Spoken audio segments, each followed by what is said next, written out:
राधे राधे दोस्तों। आज हम आपको सुनाएंगे महाशिवरात्रि स्पेशल नाग नागिन की कहानी। अगर आप हमारे चैनल पर नए हैं तो प्लीज हमारे चैनल को सब्सक्राइब करें, वीडियो को लाइक करें और शेयर करें। बहुत समय पहले की बात है। एक गांव में एक किसान रहता था। वह बहुत ही गरीब था। उसके पास थोड़ी सी जमीन थी जिसमें वह खेती करके अपना जीवन यापन करता था। एक दिन वह किसान अपने खेत में काम कर रहा था। तभी उसकी बगल की जमीन में लगे आम के पेड़ से एक इच्छाधारी नागिन निकली और किसान के पास आकर बोली, बाबा, तुम अब इस खेत में मत आना, नहीं तो तुम्हारा सर्वनाश हो जाएगा। किसान ने कहा, लेकिन मेरे पास तो यही जमीन है जिसमें अनाज उगाकर मैं अपने परिवार का भरण पोषण करता हूँ। अगर मैं यहाँ नहीं आऊंगा तब मैं अपने परिवार को क्या खिलाऊंगा। वह नागिन किसान को एक चमचमाता हुआ पत्थर देते हुए कहती है कि लो बाबा, तुम इससे जो भी मांगोगे यह तुम्हें दे देगा। किसान ने कहा, ठीक है, अब मैं कभी इस खेत में नहीं आऊंगा। और उसने कहा, लेकिन इस बात के बारे में बाबा किसी को नहीं बताना, नहीं तो यह मैंने जो तुम्हें इस खेत में आने से रोका है और यह पत्थर जो मैंने दिया है इसके बारे में किसी को कुछ मत बताना। किसान ने कहा, ठीक है। किसान अपने घर आ गया और उस पत्थर को एक जगह छिपा दिया। कुछ दिन बीत गए। अब किसान ना तो अपने खेत पर जाता था और न ही उसके बारे में कोई चर्चा करता था। सिर्फ सभी को मना कर दिया कि अब कोई खेत पर नहीं जाएगा। कुछ दिनों के बाद घर में खाने के लिए कुछ नहीं रहा। तब उसकी पत्नी ने किसान से कहा कि आप अनाज क्यों नहीं उगाए, अब मैं बच्चों को क्या खिलाऊंगी और घर में खाने को कुछ भी नहीं है। तब किसान ने वह पत्थर अपनी पत्नी को देते हुए कहा, लो, इससे खाना मांग लो, यह तुम्हें सब कुछ देगा। लेकिन तुम यह मत पूछना कि यह कहाँ से लाए हो और किसने दिया है, नहीं तो हमारा सर्वनाश हो जाएगा। यह सुनकर किसान की पत्नी डर जाती है और कहती है, हम कभी इसके बारे में नहीं पूछेंगे। किसान ने कहा, अब जाओ और इससे खाना मांगकर बच्चों को खिलाओ, और हाँ, आवश्यकता भर का ही खाना लेना। अब किसान की पत्नी अंदर जाती है और उस पत्थर को एक जगह रख देती है और विनती करती है। उसके कहते ही वहाँ बहुत सारे व्यंजन जो तैयार मिलते हैं। अब सारा परिवार खुश हो जाता है और अपनी इच्छा के अनुसार भोजन करते हैं। अब रोज किसान के परिवार को उनके मन मुताबिक जो इच्छा होती वो उससे मांग लेते। इसी तरह कुछ दिन बीत गए। किसान को भी यह सब अच्छा नहीं लग रहा था कि बिना कुछ किए धरे घर बैठे बैठाए खाए। वह निष्क्रिय हो गया था। वह मेहनत करना चाहता था, बिना मेहनत के खाना उसे पसंद नहीं था। एक दिन वह फिर अपने खेत पर पहुंच गया। उस समय नाग और नागिन कीड़ा करने में मशगूल थे। वह किसान को नहीं देख पाई। किसान भी अपने खेत में काम करने लगा और अपने घर चला आया। वह बहुत खुश था कि आज बहुत दिन के बाद उसे खेत में काम करने को मिला था। अगले ही दिन फिर वह खेत में गया और उसमें हल चलाकर बीज बो दिया। इसी तरह कुछ दिन बीत गए और खेत में जो बीज बोया वह पौधे बनकर तैयार हो गए। किसान अब प्रतिदिन खेत में जाने लगा। अब धीरे धीरे फसल भी पक गई। एक दिन किसान जब खेत में फसल काटने के लिए गया तो वह नागिन उसके पास आकर बोली, बाबा, मैंने तुमसे कहा था ना, लेकिन तुमने मेरा कहा नहीं माना और खेत में बीज बो दिया। ऐसा करके तुमने अच्छा नहीं किया। वह अपना दिया हुआ पत्थर उससे वापस ले ली। और एक दिन किसान का बेटा फिर खेत में फसल काटने आया तो उस नागिन ने किसान के बेटे को डस लिया। किसान का बेटा चिल्ला भी नहीं पाया और उसने दम तोड़ दिया। सांप वाले जो झाड़ते हैं सांप के कांटे को, उसे बुलाया गया ओझा को। तो उसने बताया कि अब इसका बचना जो मुश्किल है। किसान और उसकी पत्नी रो पीट कर रह गए। अब किसान के पास ना तो खाने के लिए कुछ था और ना ही वह खेत पर जा सकता था। उसकी पत्नी ने कहा, अब क्या होगा, चलो हम लोग कहीं दूसरी जगह चलते हैं। किसान वहां से जाने के लिए मना कर देता है, लेकिन किसान की पत्नी उस गांव में नहीं रहना चाहती थी। उसने किसान से कहा, अब हम लोग यहाँ से दूसरी जगह चलते हैं। लेकिन किसान भी अपने बाप दादा के घर को छोड़कर कहीं जाने को तैयार नहीं हुआ। उसने कहा, नहीं नहीं, हम यहाँ से कहीं नहीं जाएंगे, यहीं अपने खेत में ही काम करेंगे। हम भी देखते हैं उस नागिन की हिम्मत, वह हमें कितना नुकसान पहुंचाती है। मैंने तो उसका कुछ नहीं बिगाड़ा, फिर भी वह हमें क्यों सता रही है। आज सुबह होते ही किसान फिर खेत पर पहुंच गया और अपना छूटा हुआ फसल काटने लगा। वह अपना फसल काट कर घर ले आया और किसी तरह अपना जीवन फिर से जीने लगा।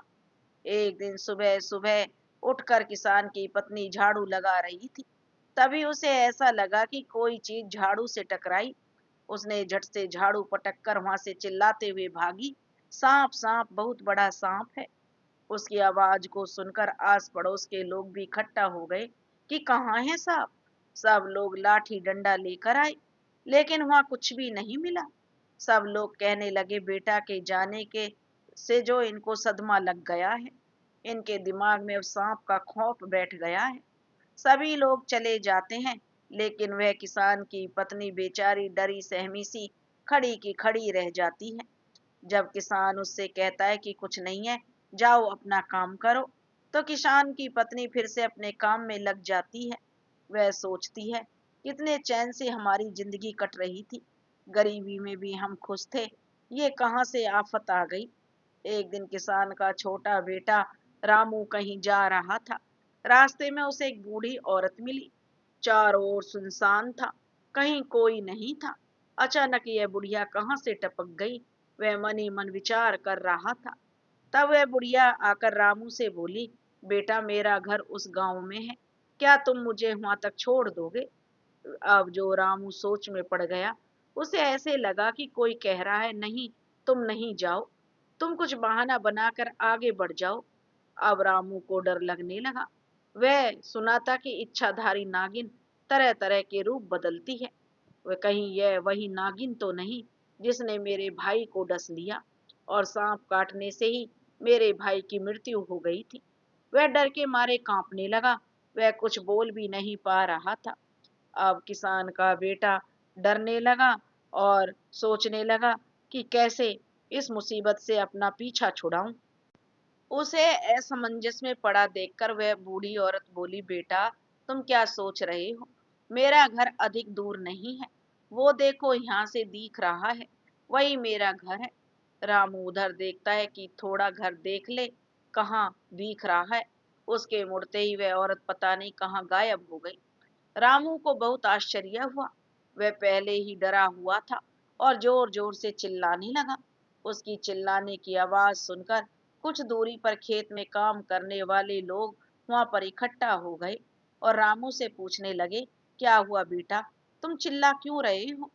रामू अपनी जान पहचान के एक व्यक्ति को देखकर उसके पास जाकर बोला, हरिया चाचा, मुझे डर लग रहा है। इसके बाद सारी घटना वह उन्हें सुना देता है।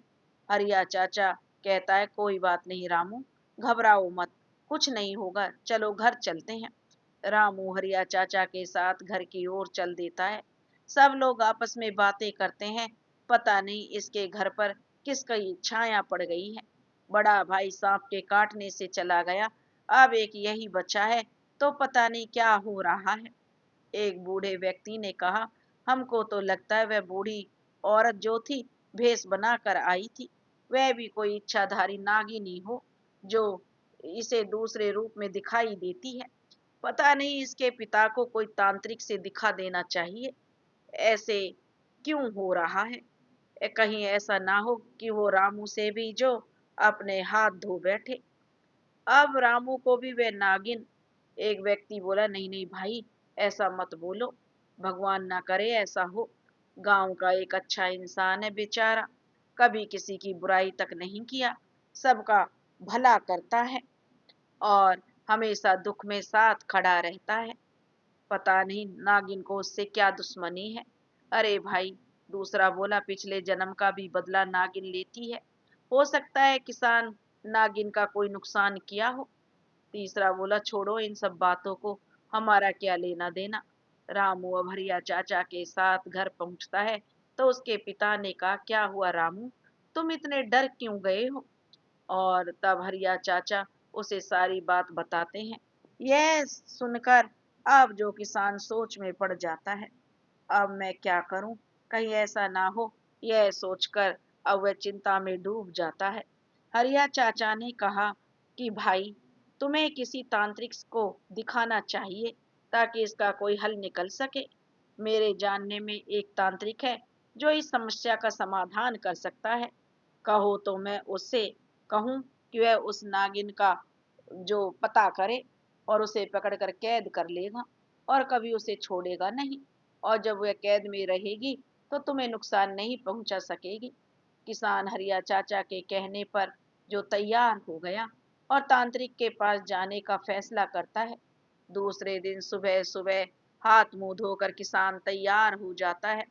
तभी हरिया चाचा भी वहां आ जाते हैं और दोनों उस तांत्रिक के पास जाते हैं। किसान का नाम मुरली था, और मुरली और हरिया जब तांत्रिक के पास जाते हैं तो उनके पास अपनी समस्या रखते हैं, और क्या तांत्रिक से वो अपनी समस्या बताते हैं कि कैसे एक नागिन उनके पीछे पड़ी है।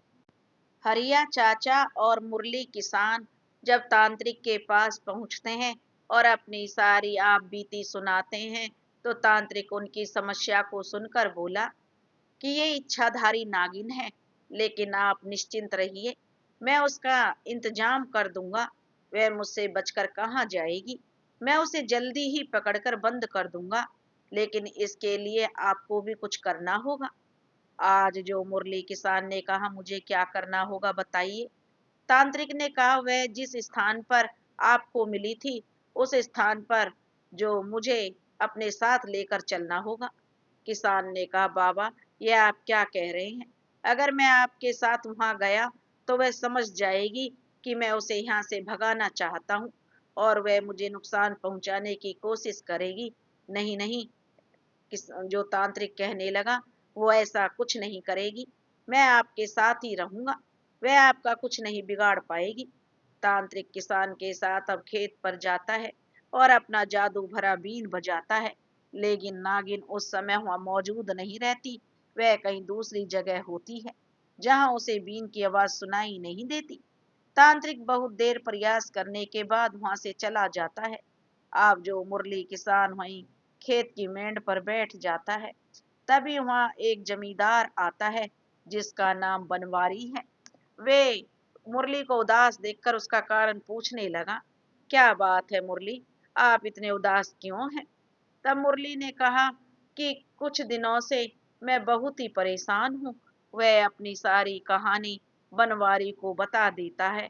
वे कहते हैं कि आप चिंता ना करें, मैं इस जमीन को आपसे खरीद लेता हूँ, आपको दूसरी जगह जमीन दे देता हूँ, आप उसमें खेती करके अपना जीवन अच्छे से जी सकते हैं। किसान उस जमीन को छोड़कर चला जाता है और जमींदार का दिया हुआ जमीन जो देता है उस पर खेती करने लगता है। सारी बात आई गई हो जाती है, यानी कि समय धीरे धीरे बीतने लगता है। जमींदार उस जमीन को ऐसे ही छोड़ दिया देता है और एक दिन बनवारी के घर एक सांप निकलता है। यह देखकर सब लोग डर जाते हैं। कुछ लोग आए और सांप को मारने की कोशिश करने लगे, लेकिन सांप पकड़ में नहीं आ पाता है। पता नहीं वह कहाँ गायब हो जाता है। जब लोग चले जाते हैं तभी जो वह आते जाते रहता है। वह भी कभी नहीं चाहता कि किसी आदमी से भेंट हो। कुछ दिन बाद ही बनवारी के बड़े भाई को सांप काट लेता है और उसकी मृत्यु हो जाती है। अब तो सारे घर में शोक की लहर छा जाती है। सारे लोग कहने लगे कि आपको उस किसान से जमीन लेने की क्या जरूरत थी, यह सब उसी का परिणाम है। और जमींदार कहता, नहीं भाई, होनी को कौन टाल सकता है, यही लिखा था सो हो गया। बनवारी के कोई संतान नहीं थी। कुछ दिन बाद उसके घर में एक पुत्री जन्म लेती है। सब लोग कहने लगे, चलो कोई बात नहीं, पुत्री हुई है तो पुत्र भी होगा। एक दिन की बात है, बनवारी की पत्नी गीता अपनी बेटी को सुलाकर अपने काम में लगी हुई थी कि उसकी जेठानी भी वहीं बच्ची के पास बैठी हुई थोड़ी देर के लिए वह कहकर गई थी कि आती हूँ। यह तो वह यह देखकर स्तब्ध रह जाती है कि एक सांप वहां पर फन निकाले बैठा है। यह देखकर अब जो उसकी जेठानी जोर से चिल्लाई, सांप सांप सांप, यहाँ बच्ची के पास सांप है। अब जो बनवारी की पत्नी बबीता दौड़ती हुई आती है और कहती है, कहाँ है मेरी बच्ची, कहाँ है सांप। और वे लोग भी वहां इकट्ठा हो जाते हैं। तभी जो उसकी जेठानी कहती है, अभी तो यहीं था सांप, भाग गया। अब जो बबीता थी बच्ची को गोद में उठा लेती है और उसे प्यार करते हुए कहती है, मैं तो डरी गई थी मेरी बच्ची। और उसकी आंखों में खुशी के आंसू बहने लगते हैं कि ईश्वर का लाख लाख शुक्र है जो मेरी बच्ची मुझे सही सलामत मिल गई। अब मैं तुम्हें कभी अकेले नहीं छोड़कर जाऊंगी।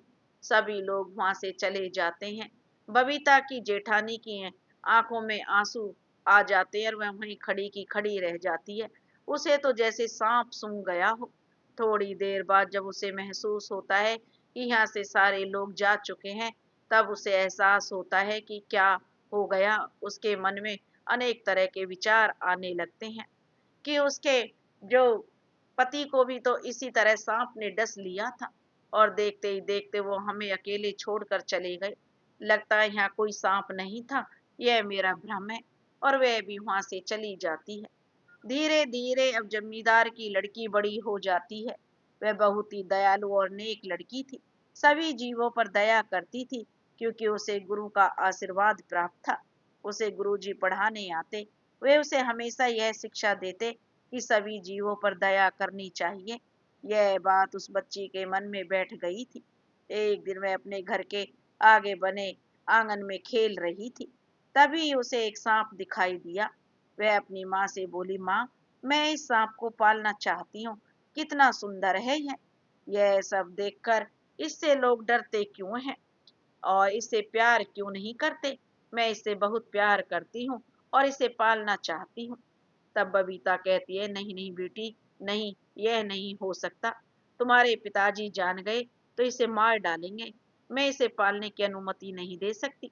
वह लड़की अपनी माँ से जिद करने लगी, कहने लगी, माँ, इसे पालने दो, इसे मैं पिताजी से छिपा कर रखूंगी। उन्हें पता नहीं चलेगा कि मैं सांप को पाल रही हूँ। तो आप माँ मुझे अनुमति दे दो।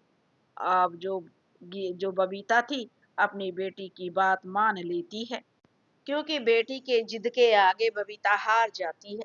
लेकिन बबीता कहती है, तुम्हारे पिता को इसकी भनक भी नहीं लगनी चाहिए।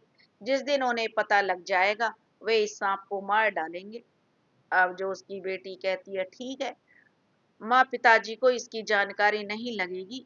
वह उस नागिन को एक घड़े के अंदर ले जाकर रखती है और उसी में एक छेद कर देती है जिससे वह बाहर निकलकर विचरण करे और फिर वापस उसी में जाकर बैठ जाए और आराम करे। वह नागिन भी रोज उसी तरह करती है। वो लड़की उसे दूध ले जाकर पिलाती। दूध पीकर वह नागिन फिर घड़े में चली जाती। इसी तरह प्रतिदिन वह सांप के लिए दूध लेकर जाती और कहती, आइए नाग माता, दूध पी लीजिए। दूध पिलाकर फिर वह लड़की उसे बंद कर देती। एक दिन वह दूध लेकर नाग माता के पास जा रही थी।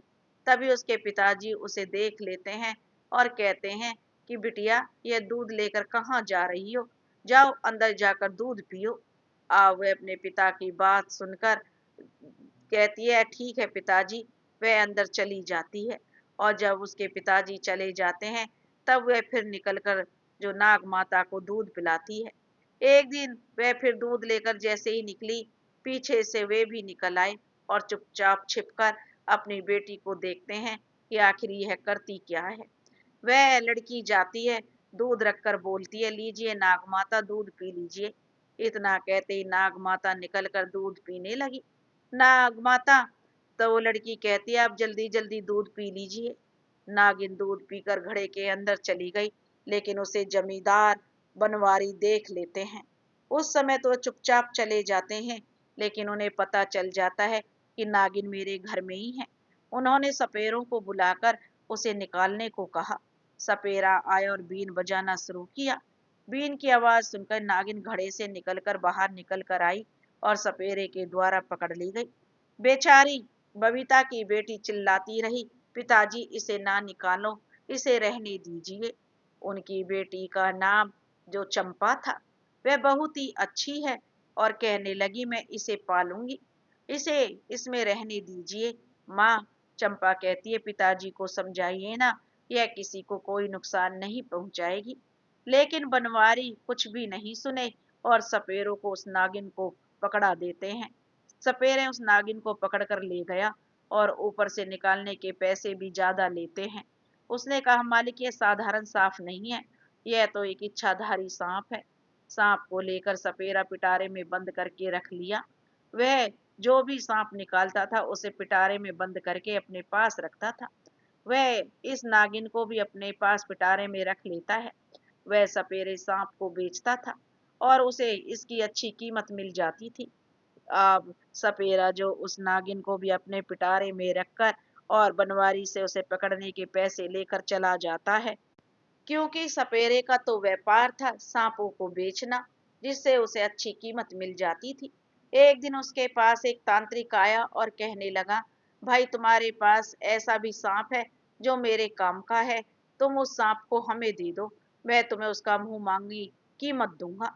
अब सपेरे ने कहा ठीक है, आप देख लीजिए कि आपके लायक कौन सा सांप है, मुझे तो नहीं पता आपको कौन सा सांप चाहिए।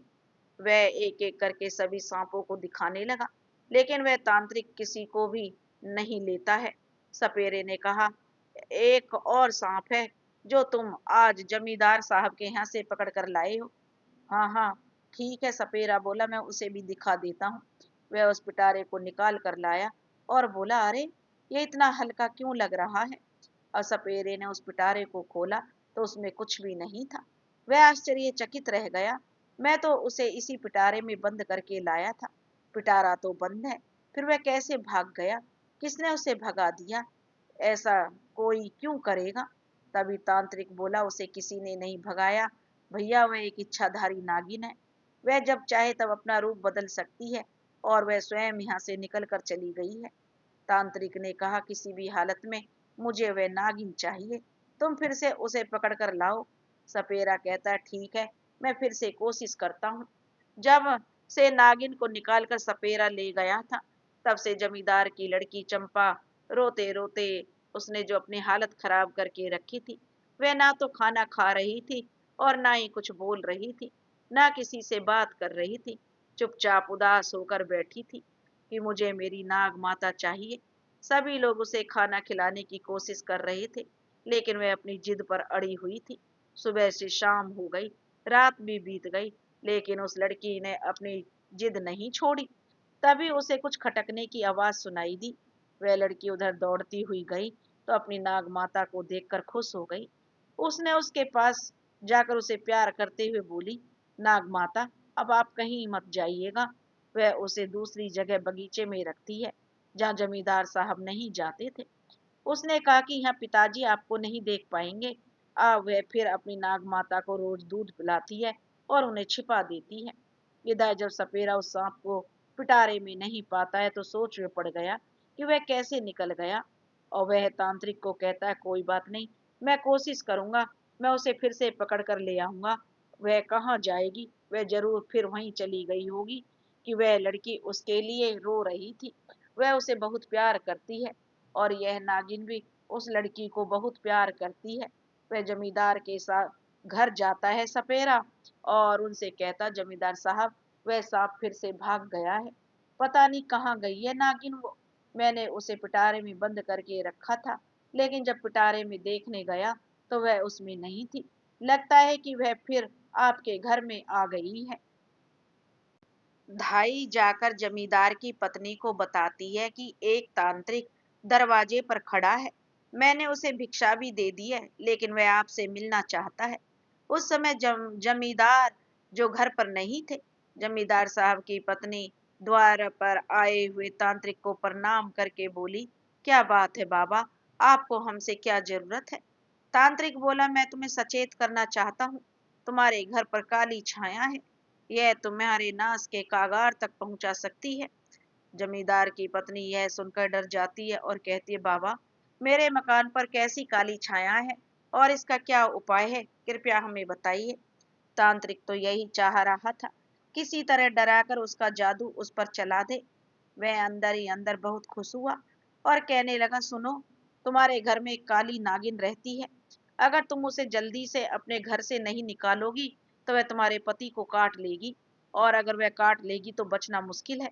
अब मैं जा रहा हूँ, निर्णय तुम्हें लेना है, तुम क्या करोगी। और हाँ, हमें भी यह दिख रहा है कि वह नागिन तुम्हारी बेटी को भी खतरा बन सकती है। तुम्हारी बेटी उस नागिन को बहुत प्यार करती है और उसे दूध भी पिलाती है, लेकिन सांप को दूध पिलाने का मतलब जानती हो, ना कि उसके विष को बढ़ावा देना होता है। आगे तुम्हारी इच्छा। जय शिव शंकर। हर हर महादेव करता हुआ वह वहां से चला जाता है। अब तो जमींदार की पत्नी बबीता को चिंता सताने लगती है कि वो क्या करे और क्या ना करे। इस बारे में जमींदार साहब से बात करती है तो वे भी उसे भला बुरा कहने लगेंगे। अगर बेटी से बात करती है तो वह इसके लिए बिल्कुल भी तैयार नहीं होगी। अगर कुछ नहीं करती हूँ तो हो सकता है तांत्रिक की बात सत्य हो। मैं क्या करूं। वह उस दिन किसी को कुछ नहीं कहती। उसे अब रात भर नींद भी नहीं आई। अब वो इसी उधेड़ बुन में पड़ी रही। अंत में बबीता इस निष्कर्ष पर पहुंची कि मैं नाग माता से ही विनती करूंगी, वे हमारी विनती को अवश्य सुनेंगी। सुबह होते ही बबीता नहा धोकर बगीचे में पहुंच जाती है और एक तरफ आसन लगाकर नाग माता को आह्वान करती है। उसकी आह्वान को सुनकर नाग माता निकलकर उसके पास आती है और कहती है, क्या बात है, आज तुम सुबह सुबह हमें क्यों याद कर रही हो पुत्री, बताओ क्या बात है। जमींदार की पत्नी बबीता उसे बात बताती है और कहती है कि हे माता, मैं आपसे विनती करती हूँ, कृपया आप यहाँ से कहीं सुरक्षित जगह पर चली जाइए। बच्ची को पता नहीं लगनी चाहिए कि मैंने आपसे जाने के लिए विनती की है। तब नाग माता कहती है, अच्छा, तो ये बात है। तब जमींदार की पत्नी कहती है, हाँ नाग माता। जमींदार की पत्नी की बात सुनकर नाग माता ने कहा, ठीक है, तुम जैसा चाहती हो वैसा ही होगा। तुम चिंता ना करो, मैं बच्ची को इस बारे में जो पता नहीं चलने दूंगी। वह सोचेगी कि मैं स्वयं चली गई हूँ। ठीक है नाग माता, जमींदार की पत्नी कहती है, आपका बहुत बहुत धन्यवाद। फिर जमींदार की पत्नी बबीता वहां से घर चली जाती है। कुछ देर बाद ही नागिन वहां से चली जाती है। जब जमींदार की लड़की चंपा उठती है तो रोज की तरह बगीचे में जाती है और नाग माता को बुलाती है, लेकिन नाग माता नहीं आती। वह जोर जोर से चिल्लाती है, लेकिन फिर भी वे वहां से नहीं निकलती। वह रोने लगती है और माँ के पास जाती है और कहती है, माँ, नाग माता कहाँ गई है, वे वहां पर नहीं है। मुझे क्या पता, बबीता कहती है, कहीं घूमने गई होंगी, वो एक जगह रहने वाली थोड़े ही ना है, फिर घूम घाम के आ जाएंगी। तब लड़की चंपा कहती है, नहीं माँ, वो सुबह सुबह कहीं नहीं जाती थी। तब बबीता कहती है, अरे बेटी, तुम चिंता मत करो, वो आ जाएंगी। अब बबीता की बेटी शांत हो जाती है, लेकिन उसे विश्वास नहीं होता कि नाग माता घूमने गई हैं। दिन भर बीत जाता है, शाम हो गई, लेकिन नाग माता का कहीं पता नहीं चला। इसी तरह धीरे धीरे 2 दिन बीत गए। अब बच्ची को विश्वास हो गया कि नाग माता नहीं आएगी, उन्हें किसी ने यहाँ से निकाल दिया है या फिर बंदी बना लिया है, वे तभी नहीं आ रही हैं। इसी तरह दिन महीने और साल गुजर गए। अब बच्ची भी सब कुछ भूल चुकी थी, लेकिन जमींदार के बिजनेस में लगातार घाटा होने लगा। अब वे चिंतित रहने लगे। उन्हें चिंतित देखकर उनकी पत्नी बबीता को भी चिंता सताने लगी कि मैंने नाग माता को यहाँ से जाने के लिए कह दी थी। जब से नाग माता यहाँ से गई है तभी से ऐसा हो रहा है। जब नाग माता यहाँ रहती थी तो बिजनेस में अच्छा चल रहा था, उनके जाते ही बिजनेस में घाटा हो रहा है और घर में अशांति लग रही है। वो तांत्रिक झूठ बोलकर हमसे नाग माता को यहाँ से निकलवा दिया है। अब मैं नाग माता को कहाँ खोजूंगी, नाग माता मुझे कहाँ मिलेगी, क्योंकि वह नागिन फिर से वहीं अपने पुरानी जगह जहाँ वो पहले रहती थी चली जाती है, उसी खेत के पेड़ के पास। लेकिन वह यह नहीं भूली थी, उसने उस खेत के मालिक को उसमें खेती करने से मना की थी। वह किसान तो इस खेत को जमींदार को दे दिया था। अब जमींदार उस खेत का मालिक था। वह उस खेत में मजदूर को भेजकर उसमें फसल लगवा दिया था। एक दिन जमींदार खेत घूमते हुए उस जगह पर पहुंचा जहां वह पेड़ था। जब वह वहां जाता है तो एक सांप नजर आता है। वह अपने आदमियों को बुलाता और कहता है कि अभी यहाँ एक सांप दिखा है, देखो वह किधर गया। सभी डंडे लेकर सांप को इधर उधर देखने लगे। तभी एक सांप उन्हें पेड़ के पास जड़ में छिपा हुआ दिख गया। आदमियों ने लाठी डंडे से उसे मार डाला और उसे वहीं झाड़ियों में फेंक दिया। सभी लोग अपने अपने घर चले गए। उस समय नागिन वहां पर नहीं थी। जब वह वहां आई तो नाग को नहीं पाई, तो वह इधर उधर खोजने लगी। बहुत खोजने पर उसे झाड़ियों में पड़ा नाग का मृत शरीर मिला। वह उसकी आंखों में झांक कर देखी और गुस्से में लाल हो गई कि मैं उसे कभी माफ नहीं कर सकती हूँ जिसने मेरे नाग को मारा है। मैं उससे बदला लेकर रहूंगी। उसने सबसे पहले उस जमीन के मालिक जमींदार से बदला लेने के लिए तैयार हुई और ध्यान लगा कर देखती है कि वो कहाँ है। उसे सब पता लग जाता है क्योंकि वह एक इच्छाधारी नागिन थी। उसके पास मणि थी। मणि के द्वारा वे नाग को जिंदा भी कर सकती थी, लेकिन पहले वो बदला लेना चाहती थी, इसलिए वह नाग को जिंदा नहीं की। नाग को जिंदा कर देगी तो फिर उसका गुस्सा शांत हो जाएगा। वह नाग के शरीर को एक सुरक्षित स्थान पर रखकर पहले उन लोगों की खबर लेना चाह रही थी। वह सबसे पहले जमींदार को सबक सिखाना चाहती थी, उसे मारना नहीं सताना चाहती थी, क्योंकि उसकी बेटी चंपा से वह बहुत प्यार करती थी। पशु भी प्यार के भाव को समझते हैं, और वह लड़की तो उनको बहुत प्यार करती है कि उसके बिन लिए खाना पीना भी छोड़ दी थी। वह उसे अनाथ नहीं करना चाहती थी, लेकिन जमींदार को सबक जरूर सिखाएगी। वह जमींदार के घर जाती है और उसके घर की एक कोठड़ी में जिसमें धन माल खजाना रखा था उसी में बैठ जाती है। जब जमींदार धन निकालने जाएगा तब उन्हें निकालने से रोक लेगी। भाई की मृत्यु पर जब से सांप के काटने से हुई थी, तब से वे डरे डरे से रहते थे। वह भेष बदल कर गई थी ताकि जमींदार की लड़की उन्हें पहचान न सके। नागिन अब जमींदार के भंडार घर में जाकर बैठ जाती है और जमींदार के आने का इंतजार करती है। लेकिन 2 दिन बीत गए, जमींदार भंडार में नहीं आया। वह नागिन वहां से बाहर निकलती है और इधर उधर देखती है, जमींदार कहाँ है। उस समय जमींदार अपने आदमियों से विचार विमर्श कर रहे थे। नागिन यह कहते भी सुनी कि उस खेत में फसल तैयार हो गई है, कल उसे कटवा लो। आदमियों ने कहा कि ठीक है। दूसरे दिन जमींदार और उसके आदमी खेत में फसल काटने जाते हैं। उसमें एक आदमी वह भी रहता जो नाग को मारा था। नागिन उसे पहचान जाती है और गुस्से में लाल हो जाती है। सभी मजदूर फसल काटने में मशगूल रहते हैं। तभी अचानक उस मजदूर को सांप डस लेता है और वह कहता, अरे भाई, मुझे जो सांप ने काट लिया है, मेरा मन खराब लग रहा है। सभी लोग इधर उधर देखते हैं, लेकिन कहीं भी कुछ नहीं था। सब ने कहा कि कुछ गड़ गया होगा, इधर कुछ भी नहीं है। सबने कहा, देखा देखा देना चाहिए, हो सकता है कहीं छिप गया हो, ढूंढो। उस दिन यहीं पर एक सांप मारे थे हम। कुछ ही देर बाद वह आदमी गिर जाता है और मुंह से गाज फैन आने लगता है और वह खत्म हो जाता है। अब तो सब मजदूरों में हड़कंप मच जाता है। लगता है उस दिन सांप को मारा था, उसी का बदला नागिन ने लिया है। जितना मुंह उतनी बातें होने लगी। कोई कहता, लेकिन कहीं सांप दिखा ही नहीं, पता नहीं क्या काट लिया, बेचारा मर गया। अब इसके बाल बच्चों का क्या होगा।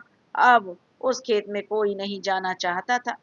उस किसान ने सच्ची कहा था, जमींदार भी अब वहां जाने से डरने लगा था कि अब इस खेत में कोई नहीं आएगा। दो में से एक से नागिन ने बदला ले ली, लेकिन अभी एक व्यक्ति और था जिससे उसे बदला लेना था। इसके बाद उसे अपने नाग को भी जिंदा करना था। 21 दिन के अंदर ये सारे कार्य करने थे, नहीं तो फिर नाग को जिंदा नहीं कर पाएगी। नागिन अब यह सोचकर अपनी योजना बनाने लगती है। अब उस नागिन को तलाश उस दूसरे व्यक्ति की थी कि उससे कैसे बदला लिया जाए। वह तो उसे अच्छी तरह पहचान रही थी और यह भी जान रही थी कि वह जमींदार का आदमी है, तो जमींदार के घर अवश्य आएगा। नहीं आएगा तो काम पर तो अवश्य आएगा। मैं कहीं भी उसे जरूर ढूंढ लूंगी। बिना बदला लिए मैं दम नहीं ले सकती हूँ। एक दिन वह आदमी जमींदार के खेत में काम करने गया था। गर्मी का मौसम था। काम करते करते वह थक गया था। उसने सोचा, थोड़ा आराम कर लेता हूँ, तब फिर से काम पर लगूंगा। वह वहां से थोड़ी दूर पर एक पीपल के पेड़ की छाया में बैठ गया। वहां छाया होने के कारण ठंडी ठंडी हवा बह रही थी। थोड़ी देर में उसे नींद आ गई। वह वहीं सो गया। तभी उसे ऐसे लगा कि उसके पैर में कुछ चुभ गया। वह जल्दी से उठकर बैठ गया और इधर उधर देखने लगा, लेकिन उसे कुछ भी दिखाई नहीं दिया। लेकिन पैरों में दांत के निशान थे और उनसे खून भी निकल रहा था। वहां और भी लोग खेत में काम करने वाले थे। वह चिल्लाकर उन लोगों को बुलाता है और बताया कि मुझे कुछ काट दिया है।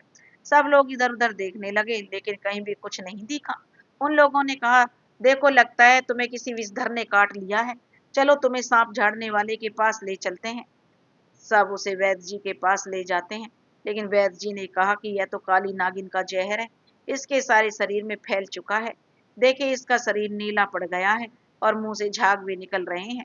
अब जो उससे थोड़ा सा भी चला भी नहीं जा रहा था और कहने लगे, वैद्य जी अब इसे बचाना मुश्किल है, मेरे बस की बात नहीं है, इसकी नाड़ी भी नहीं चल रही है। इधर सब लोग यही कह रहे थे कि जिस प्रकार जो उसकी पहले मजदूर की मौत हुई थी उसी प्रकार इसकी भी हुई है। ये दोनों ही सांप को मारे थे, हो सकता है नाग था और नागिन उसी का बदला ले रही है। जमींदार साहब के घर दोनों काम करते थे। अब जमींदारी उन दोनों के बाल बच्चों का भरण पोषण करेंगे। जमींदार भी बहुत ही चिंतित थे कि यह सब क्या हो रहा है। अब जो हमारे घर पर किसी की बुरी नजर लग गई है। पहले बड़े भाई, फिर दोनों नौकर भी चले गए। मैं तो बिना मारे ही मर गया, मेरा घर बैठ गया। कितना विश्वासी नौकर था। आज के युग में इतना विश्वासी नौकर मिलना बड़ा मुश्किल है। अब मैं क्या करूं, कहां से आदमी खोजूं। जमींदार साहब यही सोच में डूबे हुए थे। तब एक नौजवान व्यक्ति उनके पास आता और कहता है, नमस्कार जमींदार साहब, सुने आपको नौकर की आवश्यकता है। मैं एक गरीब आदमी हूँ, मुझे काम दे दीजिए, हम अच्छे से सारा काम संभाल लेंगे। जमींदार साहब उस नौजवान आदमी से कहते, तुम्हारा नाम क्या है और घर कहाँ है? इसके पहले तुम कहाँ काम करते थे? मैंने तुम्हें कभी देखा नहीं। तब उस युवक ने जवाब दिया, जमींदार साहब मेरा नाम नागदेव है। मेरा घर यहीं बगल के गांव में पहाड़पुर है और इसके पहले मैं एक कंपनी में काम करता था, लेकिन अब मैं वहां से आ गया हूँ और मैं यहीं रहना चाहता हूँ। अगर आप मुझे काम देंगे तो आपकी मेहरबानी होगी। जमींदार साहब को भी नौकर की जरूरत थी, तो उन्होंने उसकी बात सुनी और उन्हें उसकी बातों में सच्चाई दिखी, क्योंकि वह इतने विश्वास के साथ बोल रहा था, कोई भी उसकी बातों को सुनकर विश्वास कर लेगा। जमींदार साहब भी विश्वास उस पर कर लिए। उन्होंने उससे पूछा कि तुम खेत का सारा काम कर लेते हो? तब उसने कहा, हाँ साहब मैं सब काम कर लेता हूँ, आप चिंता नहीं करें, मुझे सब काम आता है। खेत से लेकर घर का सब काम मैं अकेले ही कर लूंगा। अब जमींदार साहब उसे काम पर रख लेते हैं। जमींदार के खेतों में वह काम करता और बाकी समय घर का भी काम करता। उस समय फसल पककर तैयार थी, कटने का समय था। वह अकेले ही क्षण भर में खेत के खेत काट कर रख देता है।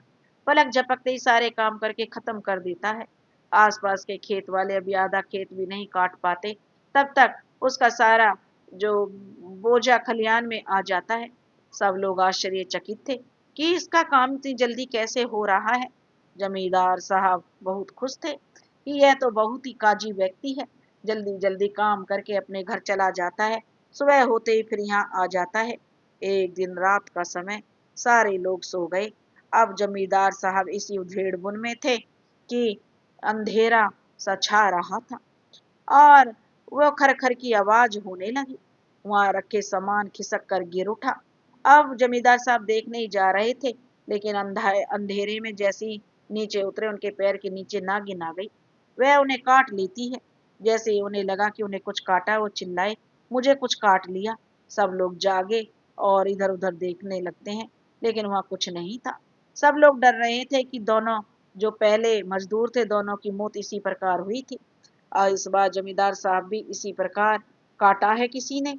जमींदार की बेटी और पत्नी दोनों रोने लगती हैं और लोगों की आवाज सुनकर अगल बगल के लोग भी आ जाते हैं। जमींदार साहब को वैद्य जी के पास ले जाते हैं। वैद्य जी देखते हैं और कहते हैं, ये तो उसी नागिन का जहर है जो उस दिन जो तुम्हारे नौकरों को काटी थी। क्या आप भी सांप मारने में थे? उन्होंने कहा, नहीं मैंने सांप को तो नहीं मारा, मैंने उन लोगों को मारने के लिए कहा अवश्य था। तब वैद्य जी कहते हैं, अच्छा। वैद्य जी उनका इलाज कर रहे थे और जो जो उनकी देसी दवाई थी, जो उनके पास जो भी था औषधि, उन्हें लगा रहे थे, लेकिन उस पर कोई असर नहीं हो रहा था। उसने कहा, मैंने तो अपना सब कुछ जोर लगा दिया, मेरे बस की बात नहीं है। सारे लोग निराश हो चुके थे। जमींदार की पत्नी और बेटी चंपा का रो रो कर बुरा हाल था। सुबह हुई तब नागदेव भी आ गया। उसने कहा, ये क्या हो गया है? सबने बताया कि रात में इन्हें सांप ने काट लिया है, अभी तक बेहोश हैं। नाड़ी तो चल रही है, लेकिन वैद्य जी जवाब दे दिए हैं। अब क्या किया जाए, किसी को पता नहीं चल रहा है। ठीक है, मैं कोई उपाय करता हूँ, नागदेव कहते हैं। और हाँ हाँ, कुछ करो, सब लोग कहते हैं। इनका तो घर ही बैठ जाएगा। बेचारी जमींदारनी और इनकी बेटी रोते रोते मर जाएंगी, और कोई संतान भी नहीं है। नागदेव ने कहा, आप सब लोग भीड़ हटा कर जाएं, भीड़ से और भी दिक्कत हो सकती है। सब लोग वहां से चले जाते हैं। तो नागदेव दरवाजा बंद करके अपने असली रूप में आ जाते हैं और सारा विष खींचकर उसे ठीक कर देते हैं। अब जमींदार साहब उठकर बैठ जाते हैं और कहते हैं, हम यहाँ कैसे आए, मुझे क्या हो गया था? हम तो ठीक हैं। सब लोग उन्हें देखने आने लगे, ये ठीक कैसे हो गए? इन्हीं की तरह तो दोनों नौकरों को काटा था, वो तो ठीक नहीं हुए, और इनके तो तुरंत ऐसा लग रहा था जैसे कुछ हुआ ही नहीं है। कुछ तो रहस्य है। नागदेव ने तुरंत ठीक कर दिया। नागदेव, क्या हुआ था जमींदार साहब को? उसने कहा कि इन्हें सांप ने ही काटा था। मैं सांप झाड़ता हूँ, झाड़ कर ठीक कर देता हूँ। उसकी पत्नी और बेटी चंपा दोनों नागदेव को धन्यवाद दी। आज आपके कारण मेरे पिताजी ठीक हो गए, चंपा कहने लगी। नहीं तो हम लोग तो निराश हो गए थे। अब नागदेव को बहुत प्यार करने लगी थी चंपा। जमींदार साहब भी नागदेव को बहुत मानने लगे थे। एक तो वह काम करने में भी बहुत अच्छा था, और जमींदार साहब को मौत के मुंह से निकाल कर लाया था। गांव में भी काफी चर्चा होने लगी। सब लोग यही कह रहे थे, नागदेव जमींदार साहब के लिए भगवान बनकर आया है।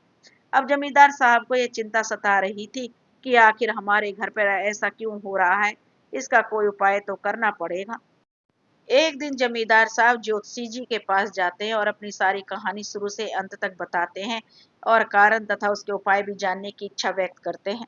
जमींदार साहब कहते हैं कि सबसे पहले मेरे बड़े भाई को सांप ने काटा, और सांप के काटने से उनकी मृत्यु हुई। उसके बाद मेरे दो दो नौकर, और फिर मेरे भी सांप के काटने से मेरे दो नौकरों की मृत्यु हो गई। और अंत में रात में मैं जब पलंग से उतर रहा था, उसी समय सांप ने भी मुझे काटा। तो मेरा नौकर नामदेव, जिसका नाम नागदेव है, हमें जीवित किया, नहीं तो आज मैं आपके पास नहीं रहता। ज्योतिष जी ने कहा, ठीक है, मैं आपकी कुंडली देखकर बताऊंगा, इसके लिए मुझे थोड़ा समय चाहिए। जब जमींदार साहब कहते हैं, जी ठीक है, आप समय ले लीजिए। ज्योतिषी जी ने कहा कि आपकी कुंडली से पता लगाकर बता देंगे, इसके लिए थोड़ा समय चाहिए। जमींदार साहब, आप अपने घर चले जाइए। अब ज्योतिषी जी की बात सुनकर जमींदार साहब अपने घर लौट आए। तो नागदेव ने कहा, साहब मुझे कुछ दिनों की छुट्टी चाहिए, मुझे कहीं बाहर जाना है, मैं 10 दिन बाद फिर वापस आऊंगा। जमींदार साहब, इतने दिन कहाँ जाओगे नागदेव? तब वह कहता है कि हम आएंगे तब आपको बताएंगे जमींदार साहब, अभी मेरा जाना जरूरी है। अब जमींदार साहब कहते, ठीक है, तुम अपना काम करने जा सकते हो, लेकिन तुम्हारा जाना हमें बहुत ही अखरेगा। तुम जितनी जल्दी हो सके लौट कर आ जाना। अब वह नागदेव वहां से चला जाता है, क्योंकि उसका काम पूरा हो गया था। अब उसे अपने नाग को जिंदा करना था।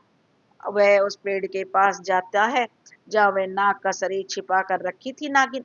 आज अभी 16वां दिन था। उसके पास अब मात्र 5 दिन ही का समय था, जिसमें उसे नाग को जिंदा करना था। वह नागमणि के द्वारा भी उसे जिंदा कर सकती थी, लेकिन वह नागमणि की शक्ति का प्रयोग नहीं करना चाहती थी। वह पाताल लोक से अमृत लाकर नागदेव को जिलाना चाहती थी। वह तुरंत पाताल लोक के लिए चल देती है। वह बड़ी तेजी से बढ़ते हुए वहां तक पहुंच जाती है जहां अमृत का कलश रखा था, लेकिन उसे पाना इतना आसान नहीं था। उसे पाने के लिए काफी मेहनत करने की आवश्यकता थी। वह वहां पहुंचने के लिए सावधानी से आगे बढ़ती है। तभी वहां की नागरानी इसे वहां जाने से रोकती है। उन्होंने कहा, यहाँ से जाने के लिए तुम्हें एक परीक्षा से गुजरना होगा। तब वह कहती है, उसने कहा, माँ, जो भी परीक्षा लेना है मैं देने के लिए तैयार हूँ, लेकिन जल्दी से करें, हमारे पास समय का अभाव है। मेरे पास मात्र 2 दिन ही बचे हैं। मुझे वापस जाने में अगर देर हो गई तो मैं अपने जोड़े को नहीं बचा पाऊंगी। इसलिए कृपया करके मेरी प्रार्थना स्वीकार करें और मुझे अमृत लेने की अनुमति प्रदान करें। माँ तो माँ होती है, उन्हें नागिन की विनती पर दया आ जाती है।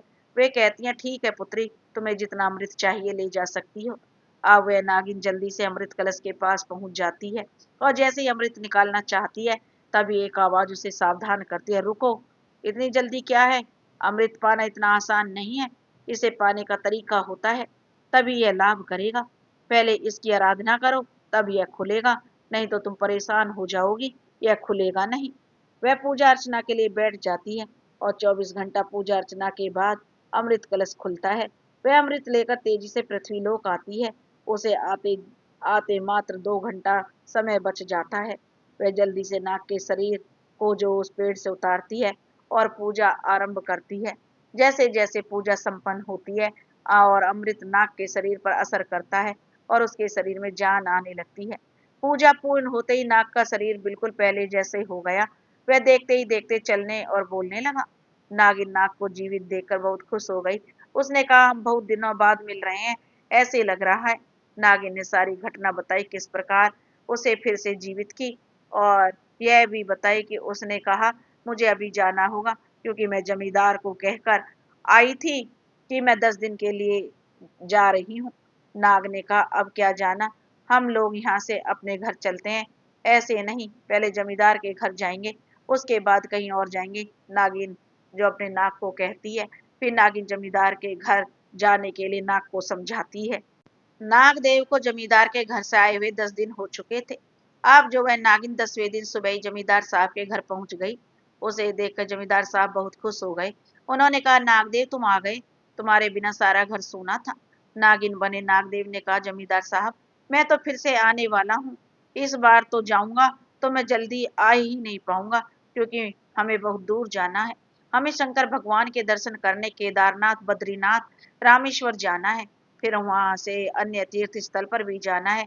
मेरे माता पिता की आज्ञा है, हम उन्हें यही तीर्थ कराने के लिए जा रहे हैं, और जब तक सारे तीर्थ घुमा ना लूं घर वापस नहीं आऊंगा। जमींदार साहब बोले, अरे भाई, अभी ही तीर्थ पर जाना था, उसके लिए समय होता है, अभी फसल कटने का समय है, तुम छोड़कर तीर्थ जा रहे हो। जमींदार साहब जो नागदेव कहता, माता पिता से बढ़कर कोई काम नहीं है, सबसे पहले माता पिता का वचन, उसके बाद काम होता है। एक काम करें, कोई विश्वासी आदमी रख लीजिए जमींदार साहब, आसपास के गांव में अवश्य मिल जाएंगे। जमींदार साहब बोला, अरे भाई, मिल तो जाएंगे, लेकिन तुम्हारे जैसा नहीं मिलेगा, और मिलेगा भी तो हमें पहले उस पर विश्वास करके रखना पड़ेगा, तब कैसा रहता है देखना पड़ेगा। अच्छा ठीक है, तुम कब जा रहे हो नागदेव? अगर तुम्हारी नजर में कोई अच्छा आदमी है तो तुम बताओ, मैं उसे रख लूंगा। तब नागदेव कहता, नहीं साहब, मेरी नजर में तो कोई नहीं है, और ना ही मेरे पास समय है कि मैं खोज सकूं, क्योंकि हमें कल ही जाना है। जमींदार साहब और उनकी पत्नी ने खुशी खुशी नागदेव को विदा कर दिया कि जाओ, और उन्होंने उसे बहुत सारा सामान देने के लिए लेकर आए। लेकिन नागदेव कुछ भी नहीं लिया और कहा, नहीं, मेरे पास भगवान का दिया सब कुछ है, मैं यहाँ से कुछ भी लेकर नहीं जाऊंगा।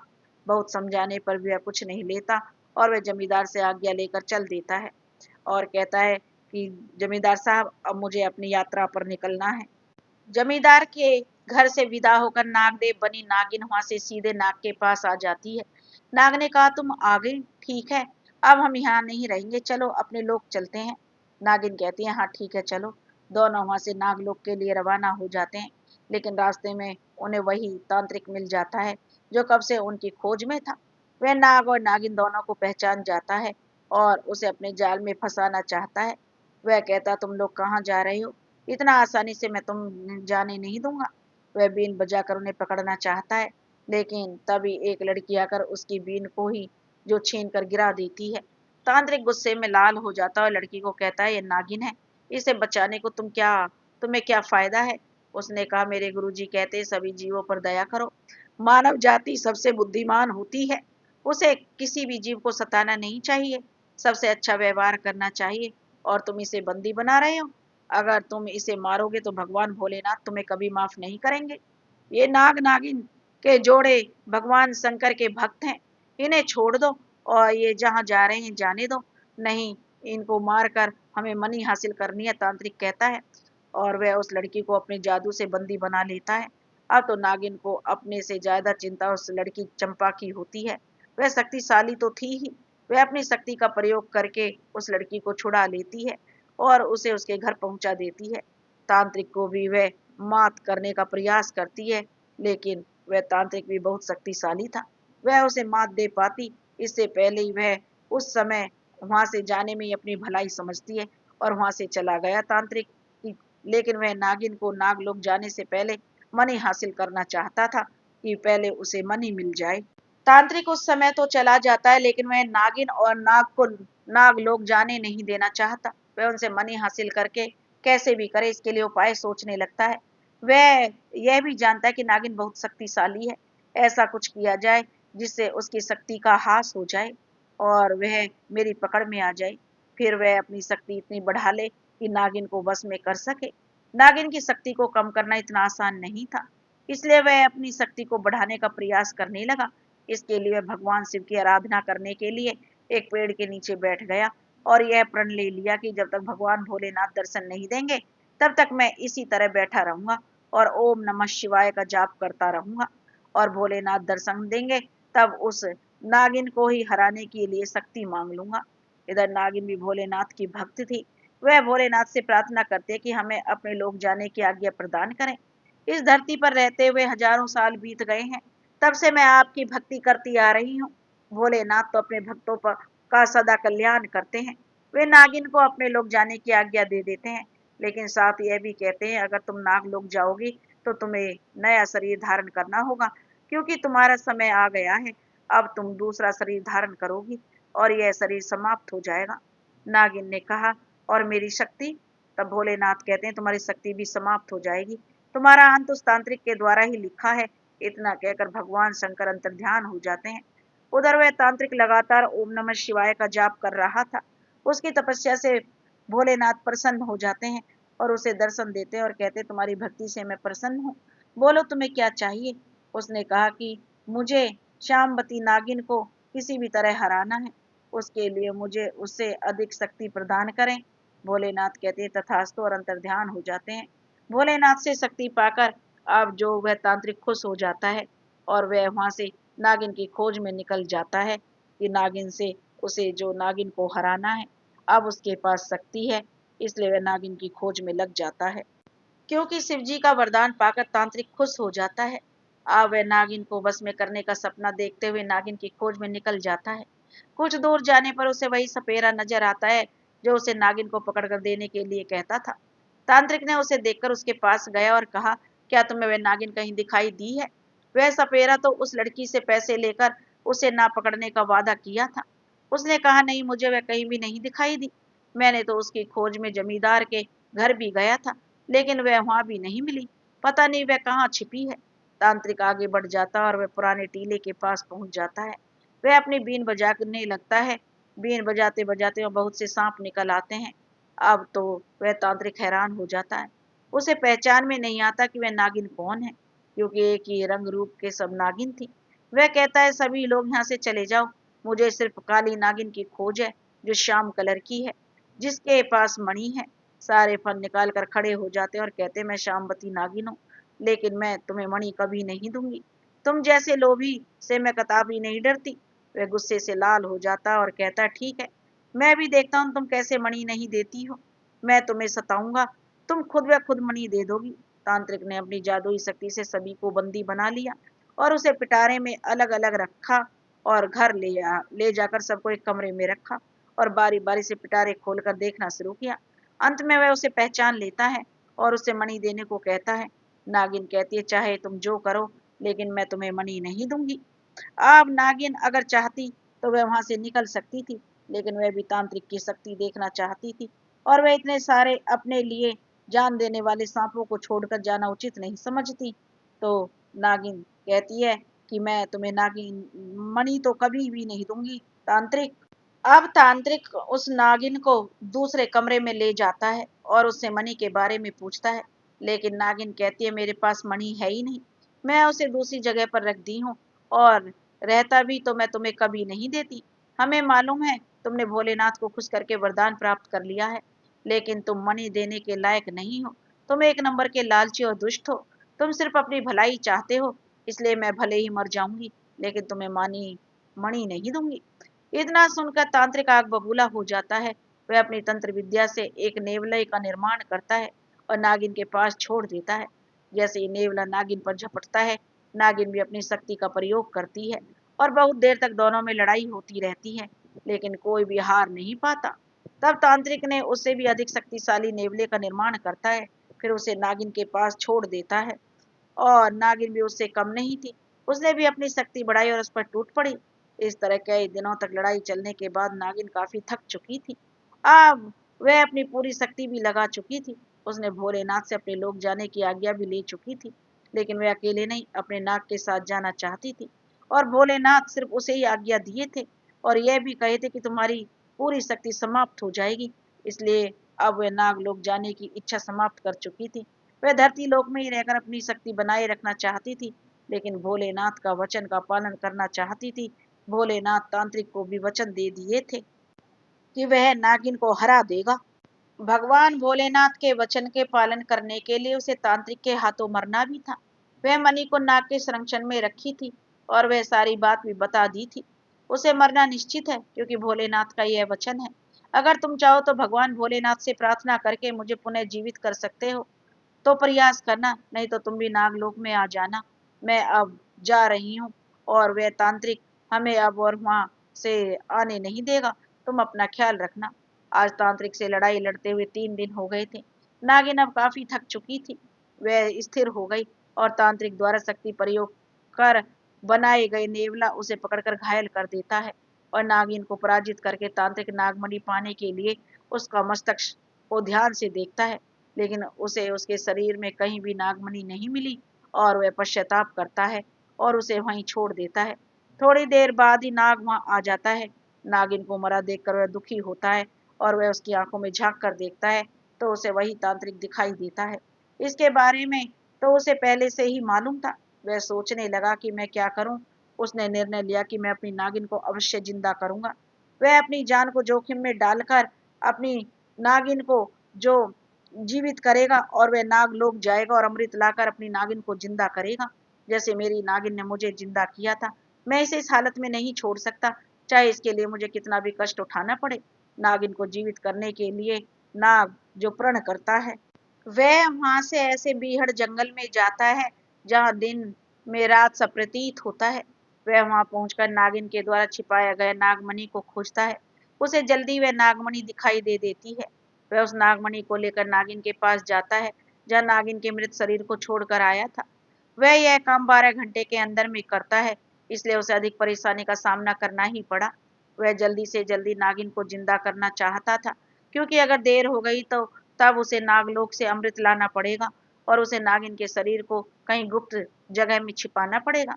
वह सबसे पहले भोलेनाथ को याद करता है और कहता है, हे भगवान, नागिन ने आपसे नागलोक जाने की आज्ञा मांगी थी, लेकिन मैं अपना फर्ज निभाना चाहता हूँ। आप मुझे नागिन को जिंदा करने की आज्ञा दीजिए। आज तक मैंने सिर्फ आपकी भक्ति की है और कुछ नहीं मांगा। आज आप मेरी भक्ति की लाज रख लें प्रभु, मुझे शक्ति प्रदान करें। भगवान भोलेनाथ से आज्ञा पाकर वह नाग गंगा जल लाने के लिए चल देता है ताकि वह उसे स्नान कराकर मणि स्पर्श करा सके। उसे जल्दी ही गंगा जल लेकर आना था। उसके पास सिर्फ 3 घंटे ही बचे थे। वह जल्दी जल्दी जा रहा था कि रास्ते में वह तांत्रिक उसे मिल जाता है। उसे देखकर वह गुस्से से लाल हो जाता है और अचानक तांत्रिक पर हमला कर देता है। अचानक हमले के कारण तांत्रिक कुछ नहीं कर पाता और उस समय उसके पास पास जो कुछ नहीं रहने के कारण नाग का विष उसके शरीर में जो धीरे धीरे फैल जाता है और वह तांत्रिक वहीं जमीन पर गिरकर अचेत हो जाता है और नाग उसकी जो तांत्रिक की लीला जो वहीं समाप्त कर देता है। तांत्रिक को काटने के बाद वह सीधे गंगा जल के लिए आगे चल देता है। भगवान से विनती करते हुए वह आगे की ओर तेजी से बढ़ तो रहा था, तभी झाड़ियों में से निकलते एक नेवले को देखा। वह वहीं छिप गया और भोलेनाथ से प्रार्थना करने लगा। थोड़ी देर में ही संकट टलने का संकेत मिला और वह जल्दी जल्दी छिपकर निकलने में सफल हो गया। सब भगवान भोलेनाथ की कृपा थी। वह गंगा घाट पहुंचकर मां गंगे को प्रणाम किया और जल लेकर वहां से चल दिया। अब उसके पास समय बहुत ही कम बचा था। उसे जल्दी ही पहुंचना था, नहीं तो कार्य संभव नहीं हो पाता। वह हवा के वेग से उड़ते हुए जा रहा था, लेकिन फिर रास्ते में एक संकट आ गया। ऊपर से एक बाज ने ऐसा झपटा कि नाग उसकी पकड़ में आ गया। वह तो समझा कि अब अंत निश्चित है। अब वह बिल्कुल स्थिर सा हो गया, सिर्फ भगवान भोलेनाथ को याद करने लगा। तभी अचानक वह बाज के पंजों से छूटकर जमीन पर आ गिरा, लेकिन उसे चोट नहीं आई। वह झाड़ियों में छिपते हुए आगे निकल गया और अपने कार्य में सफल हो गया। वह उस स्थान पर था जहाँ नागिन का मृत शरीर था। उसके पास अब मात्र 10 मिनट ही बचे थे। वह डर रहा था कि इतना जल्दी हो पाएगा या नहीं। वह जल्दी जल्दी गंगा जल से नागिन को स्नान कराया और नागमणि उसके शरीर से स्पर्श कराया। इतना करते ही नागिन के शरीर में प्राण का संचार हुआ। वह तुरंत पहले की तरह जिंदा हो गई। उसने अपने मस्तिष्क पर नागमणि धारण करने से पहले भोलेनाथ से प्रार्थना की कि हे भोलेनाथ, आप मुझे नया जीवन प्रदान किए और अब मुझे नागमणि धारण करने और शक्ति प्रदान करें। भोलेनाथ से प्रार्थना करने के बाद वह नागमणि धारण करती है और वह भोलेनाथ से यह भी विनती करती है कि हे प्रभु, मैं अपनी शक्ति का प्रयोग सभी जीवों के कल्याण के लिए करूं। मैं किसी को भी कष्ट नहीं पहुंचाऊंगी, ऐसी बुद्धि प्रदान करें। मैंने बहुत लोगों पर अपना कहर बरसा चुकी हूँ, इसके लिए मुझे क्षमा करें। मैंने निर्दोष व्यक्तियों को भी नहीं, जिन्होंने मुझे मारने की कोशिश की थी, मैंने उन्हें ही कष्ट पहुंचाई हूँ। प्रभु, फिर भी मैं आपसे विनती करती हूँ, मेरे अपराध को माफ कर दें और कभी मानव से भेंट ना हो और मैं अपने जीवन में खुश रहूं। वह अपने नाग के साथ जंगल के ऐसे स्थान पर चली जाती है जहाँ कोई मनुष्य नहीं जाता था। दोनों भगवान भोलेनाथ की भक्ति में लीन हो जाते हैं। दोस्तों, यह नाग और नागिन की कहानी महाशिवरात्रि के पर्व पर अगर आपको पसंद आई हो तो प्लीज हमारे चैनल को सब्सक्राइब करें, वीडियो को लाइक करें और शेयर करें। राधे राधे।